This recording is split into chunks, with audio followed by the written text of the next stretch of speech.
When the street moved closer to us, I said to the community association that we were going to get hit, and they acted like I was crazy.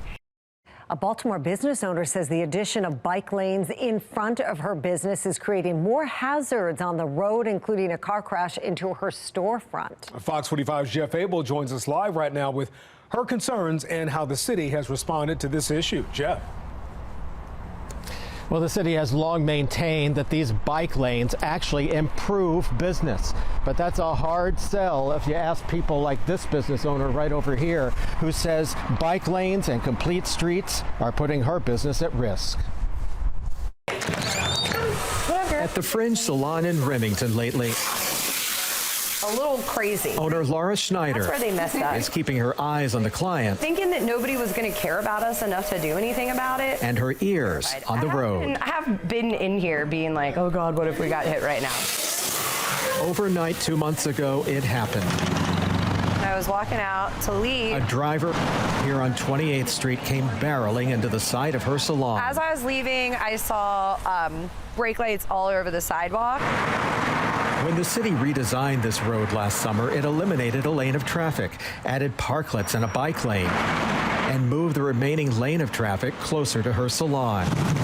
And making turns, she says, suddenly became a safety hazard. And they don't realize that people are going like 50 miles an hour coming from the highway, and so they get T-boned and creamed. The city calls this newly designed road a complete street, but Schneider is convinced this street is hardly a safe street for those on the road or near the road. The street used to be 10 feet further. She complains the construction had already begun before the community had a chance to speak. They came in once and had us sign a petition, didn't mention anything about a bike lane. I saw what I signed, and it wasn't this. Schneider is an avid cyclist herself. In fact, her love of bikes Oh, the tattoo. goes skin deep. My actual literal favorite hobby is cycling. But there's little love for the city's bike plan. As a cyclist, I don't want to bike in traffic. And I think there's a lot of cyclists in the cycling community who love cycling and hate complete streets. The city council has called a hearing for next week to examine complaints about complete streets. I'm a big fan of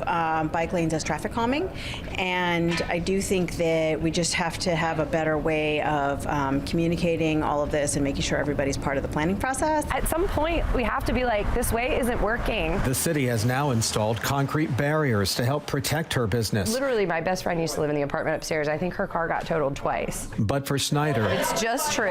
this street is hardly complete. If your values are about cyclists and safety, well, I'm a cyclist, and I'm telling you that I don't feel safe. Back live, you can see what's left of the corner of the business after that car crashed into the wall last month. That incident is likely to come up during the hearing at City Hall next Thursday. We're live. Jeff Abel, Fox 45 News. Thank you. Baltimore City is in the middle of a multi-million-dollar bike lane plan, but residents have been voicing frustration with the issue for months. Back in December on Harford Road in Hamilton, the city reduced a 4-lane road to 2 lanes to accommodate new bike lanes. But residents say they've seen traffic lined up for blocks with the bike lanes hardly getting any use.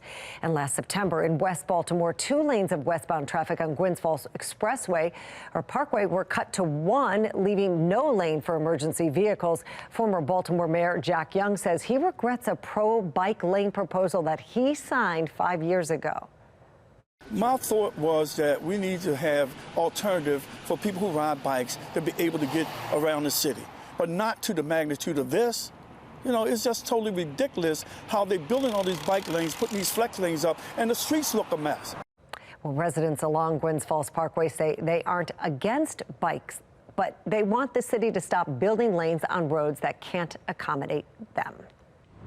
I'm Mary Bubala. Thank you for watching. Here's another video for you to watch. Also take some time to subscribe to our YouTube channel.